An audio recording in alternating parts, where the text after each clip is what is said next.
28 August Jitu কমলের জন্মদিন। Google বলছে 35-এ পা রাখলেন অভিনেতা, শুরু করেছেন জীবনের নতুন একটা বছর। বিশেষ দিনে তাকে শুভেচ্ছা জানাতে ভোলেননি প্রাক্তন স্ত্রী নবনীতা দাস। ইনস্টাগ্রাম স্টোরিতে ঘটা করে অভিনেতাকে শুভেচ্ছা জানিয়েছেন। জিতুর একটি ছবি শেয়ার করেছেন অভিনেত্রী। তার সাদা কালো স্ট্রাইপ শার্ট, ধূসর ট্রাউজার, চোখ ঢেকেছে কালো চশমায়, মাথায় টুপি, হাসি মুখে।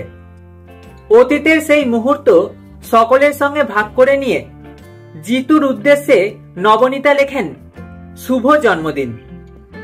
এর বেশি একটি শব্দও ব্যয় করেননি নবনীতা।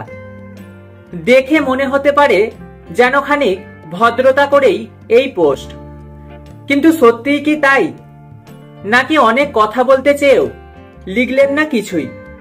সেই উত্তর শুধু নবনীতাই জানেন।